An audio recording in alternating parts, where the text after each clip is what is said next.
Welcome back to Franchise Tag Scouting Tomorrow, and I'm your host Elijah. Today I'm going to be going over my scouting report on the other DB out of Alabama, Terrion Arnold. As a preface for all of my scouting reports, I'm new to this, and leave comments down below on what critiques you might have for my evaluation, but I'm open to criticism, just kind of looking to get better at this. With that out of the way, let's get into Terrion Arnold's background.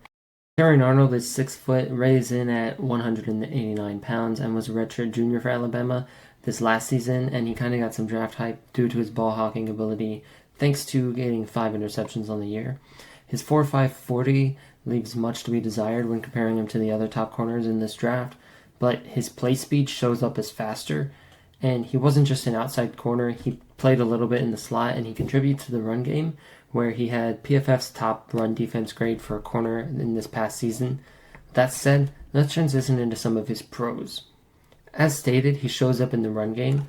While I unfortunately don't have any run snaps to show on screen, he's quick to recognize runs and he slips his blocks quickly, and his pursuit is way faster than that 4.5 speed, as I mentioned. And his run defense, despite not being the most necessary part of his game as a corner, it could be if teams project him to be their slot corner guy. That could impact his stock more there. Moving off of his run game, he's physical at the line of scrimmage. He often sends jabs at wide receivers when he plays press, and he strikes quickly in order to gain leverage on them. He has fluid hip movement, which allows for him to keep up with wide receivers, even if he misses those press attempts, and he has a good understanding of zone responsibilities, which allows him opportunities to showcase that ball hawking ability. He had a fantastic diving interception in the game against Kentucky this past year, and that was able to happen because of his quickness to jump on any comeback route.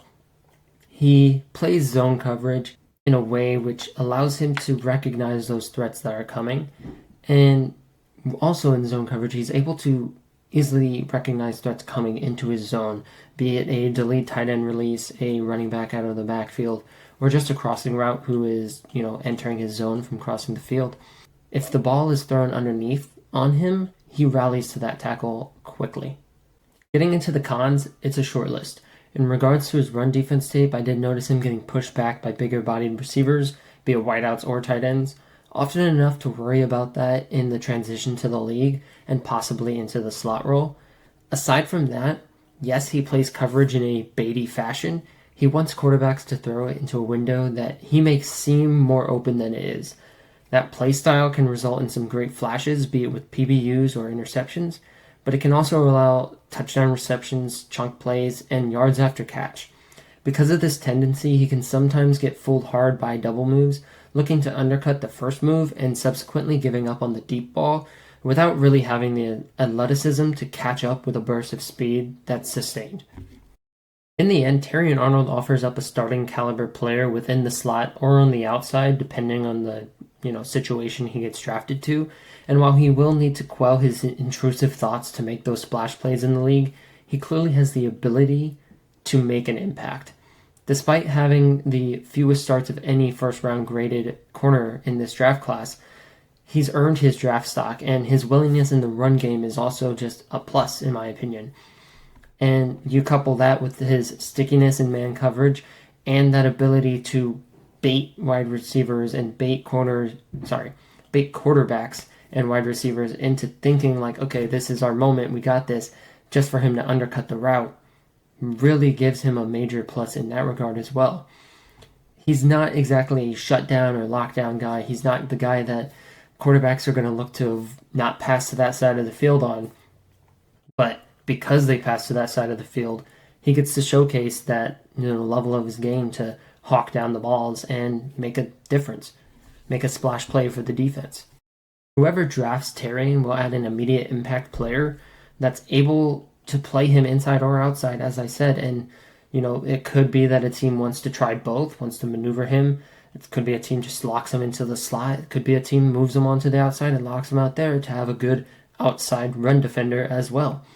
With all that said, I had fun breaking down both Alabama cornerbacks game, and I look forward to any feedback y'all have in the comments for me. But just to kind of round it up with a nice tidy bow on the Kool-Aid versus Terrion argument, I think that Terrion projects higher with his draft stock due to his ability to be the slot or be the outside or be a 2, whereas Kool-Aid's kind of always been that 1 in that scheme. So if you need to transition him to being a 2 or into a different kind of scheme, yeah, there might be some growing pains because he's not used to having to be that flexible piece.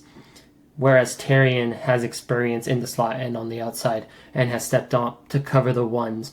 So that might be that extra boost despite the playtime difference between the two of them.